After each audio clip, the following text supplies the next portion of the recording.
Assalamualaikum warahmatullahi wabarakatuh. Perkenalkan, nama saya Usman Hakim dengan nomor induk mahasiswa 21030200032, Universitas Maritim Raja Ali Haji, Fakultas Keguruan dan Ilmu Pendidikan, Program Studi Pendidikan Matematika. Pada kali ini kita akan membahas tentang taksonomi Bloom, revisi Anderson dan Krathwohl. Baik.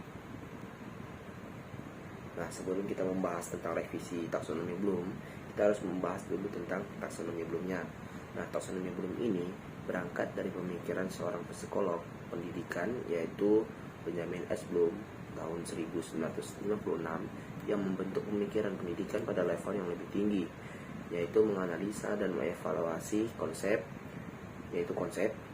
proses, prosedur, dan prinsip, bukan hanya mengingat hafal fakta atau hafalan saja. Hal ini dikemukakan oleh Zhou dan Brown pada tahun 2017. Pada tahun 1956, Bloom menerbitkan karyanya yang berjudul Taxonomy of Educational Objective Cognitive Domain, dan dilanjutkan pada tahun 1964 dengan karyanya Taxonomy of Educational Objective Affective Domain. Nah, selanjutnya, produktivitas Bloom ini tidak hanya berhenti sampai di situ saja. Pada tahun 1971, Bloom berkarya kembali dengan mempublikasikan karyanya yang berjudul Handbook on Formative and Summative Evaluation of Student Learning. Serta di tahun 1985 keluar kembali karya Bloom dengan judul Developing Talent in Young People. Pada tahun 1966, Simpson merumuskan satu domain untuk melengkapi taksonomi yang telah diterbitkan oleh Bloom, yaitu domain psikomotorik. Nah, keterampilan manual psikomotorik itu merupakan keterampilan manual atau fisik, keterampilan fisik yang diperkenalkan oleh Simpson melalui The Classification of Educational Objective in Psychomotor Domain, dan Dave pada tahun 1967 memperkenalkan psikomotor domain. Nah, selanjutnya kita masuk pada revisinya. Revisi ini meliputi domain kognitif, domain afektif, dan juga domain psikomotorik. Nah, Krathwohl pada tahun 2002 menyampaikan bahwa Bloom menyampaikan pemikirannya pada taksonomi kognitif, terutama dalam rangka penyusunan soal atau tes ujian untuk siswa sesuai dengan tujuan pembelajaran yang telah ditetapkan. Krathwohl, yang merupakan sahabat dari Bloom bersama ahli psikolog pendidikan, bekerja untuk merevisi taksonomi tersebut dan mempublikasikannya. Hal ini terdapat pada Anderson dan kawan-kawan pada tahun 2001. Terdapat perubahan yang mendasar dari revisi taksonomi Bloom ini. Itu ada dua. Pertama, revisi taksonomi Bloom memfokuskan pada perubahan aplikasi yang terdiri dari 3 bidang. Yang pertama itu ada bidang penyusunan kurikulum, ada aplikasi bidang instruksi pengajaran, dan aplikasi bidang asesmen atau penilaian. Nah, pada taksonomi Bloom yang lama, penyusunan taksonomi ditujukan untuk mempermudah penyusunan penilaian untuk tingkat perguruan tinggi secara nasional. Nah, yang kedua, revisi taksonomi Bloom ini fokus pada perubahan terminologi, di mana revisi taksonomi Bloom ini menekankan pada subkategori yang mengakibatkan penilaian menjadi lebih spesifik, mudah dalam menyusun, menilai pada kurikulum, serta mudah dalam menyusun instruksi pengajaran. Selain itu, revisi taksonomi Bloom terdapat perubahan knowledge atau pengetahuan sebagai kategori menjadi sebuah ukuran yang harus dicapai. Revisi taksonomi Bloom juga mengubah kata kunci operasional dari kata benda menjadi kata kerja dari level terendah hingga level tertinggi. Nah, yang pertama di domain kognitif. Domain pengetahuan atau kognitif ini dalam taksonomi Bloom berkaitan dengan ingatan, pemikiran, serta proses-proses penalaran lainnya.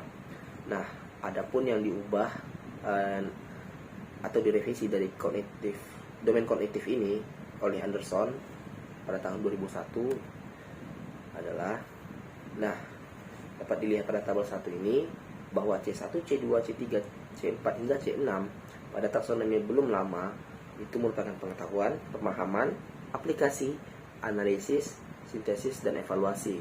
Sedangkan pada revisinya berubah menjadi C1, C2, C3, dan C4 hingga C6 menjadi mengingat, memahami, mengaplikasikan, menganalisis, mengevaluasi, dan creating atau mencipta. Nah, dimensi pengetahuan pada taksonomi belum juga mengalami perubahan atau revisi. Adapun perubahan disampaikan oleh Anderson dapat dijabarkan pada tabel berikut ini, di mana pada dimensi pengetahuan lama itu terdapat pengetahuan faktual, pengetahuan konseptual, pengetahuan prinsip, dan juga pengetahuan prosedural. Nah, sedangkan pada revisinya menjadi pengetahuan faktual, pengetahuan konseptual, pengetahuan prosedural, dan pengetahuan metakognitif. Baik, selanjutnya, selain dimensi pengetahuan yang mengalami perubahan, dimensi proses kognitif juga mengalami perubahan juga, di mana proses kognitif merupakan klasifikasi proses-proses kognitif secara komprehensif yang terdapat dalam tujuan-tujuan bidang pendidikan yang dijelaskan oleh Anderson pada tahun 2001. Ada dua hal yang diubah dalam dimensi proses kognitif. Yang pertama, perubahan urutan tingkatan proses kognitif, sintesis, dan evaluasi. Nah, dan perubahan penamaan tingkatan sintesis. Lalu yang kedua, simbolisasi dari penamaan proses kognitif dari nomina atau kata benda menjadi kata kerja atau verb. Nah, Anderson juga mengusulkan dimensi proses kognitif baru menjadi mengingat, memahami, mengaplikasikan, menganalisis, mengevaluasi, dan mencipta atau creating. Nah, proses kognitif sintesis menjadi mencipta dan ditempatkan sebagai urutan yang tertinggi dalam kognitif. Nah, berdasarkan tabel interaksi dimensi pengetahuan dan dimensi proses kognitif, maka guru dapat mengukur kecapaian pembelajaran yang ditetapkan pada proses pembelajaran yang akan dilaksanakan dalam rangka mengoperasionalkan tujuan pembelajaran yang ingin dicapai pada domain kognitif. Maka ada beberapa contoh kata kerja yang dapat digunakan oleh guru. Nah, di pertama ada pada C1 atau mengetahui, itu ada, kita lihat ada mengutip, menyebutkan, menjelaskan, menggambar, dan lain-lain sebagainya. Lalu pada memahami atau C2 juga terdapat. Lalu C3 juga begitu, C4 atau menganalisis juga terdapat beberapa kata kerja, dan pada mengevaluasi atau C5 juga terdapat kata kerjanya, dan yang keenam membuat atau create, ini juga terdapat kata kerjanya. Lalu selanjutnya afektif. Pada domain afektif ini, Krathwohl pada tahun 1964 menyatakan bahwa domain afektif merupakan domain yang meliputi rasa, nilai, apresiasi, antusiasme, motivasi, sikap.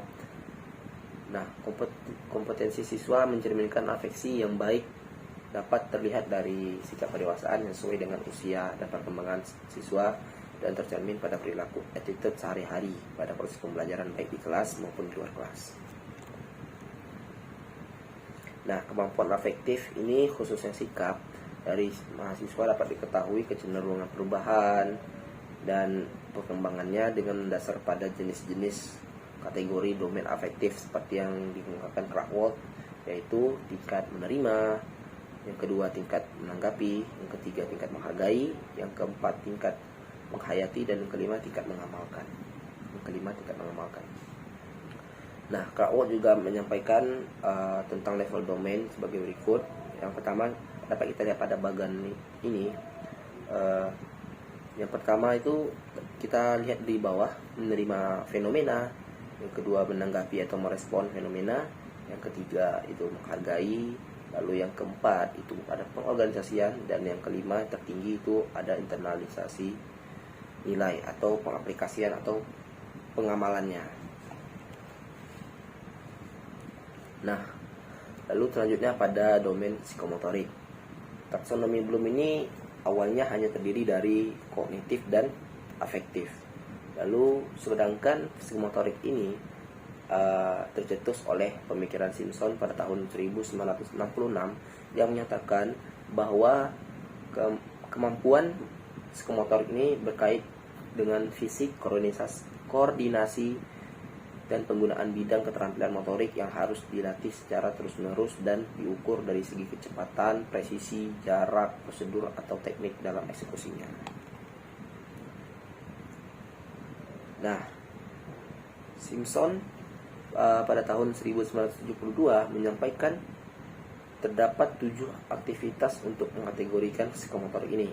Yang pertama itu ada persepsi, yang kedua itu kesiapan, yang ketiga itu meniru, yang keempat membiasakan, yang kelima itu mahir, dan yang keenam alami, serta yang ketujuh itu orisinal.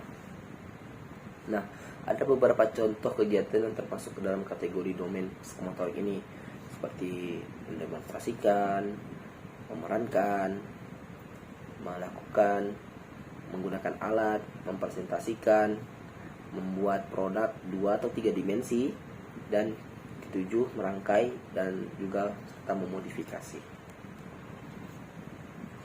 Nah, Simpson dan Dave merumuskan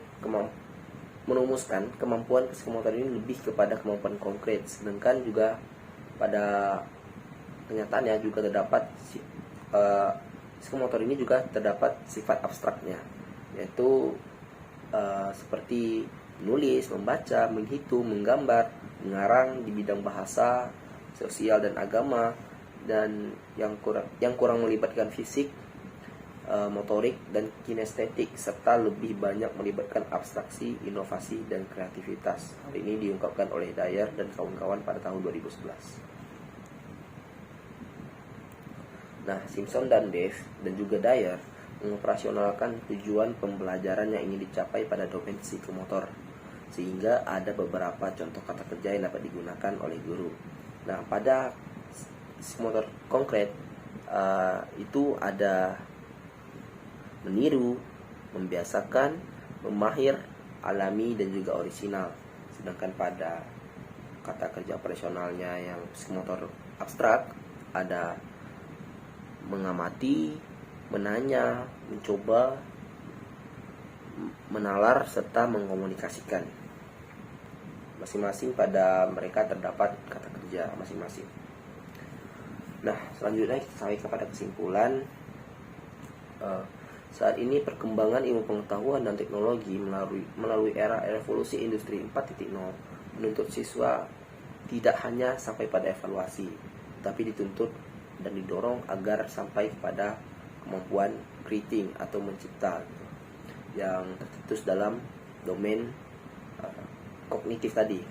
Lalu juga mampu memiliki sikap yang berperilaku baik saat pembelajaran, baik di kelas maupun di luar kelas, yang terdapat dalam domain afektif, dan memiliki fisik yang tangguh dan kuat yang tercetus dalam domain psikomotorik agar tujuan pembelajaran tercapai.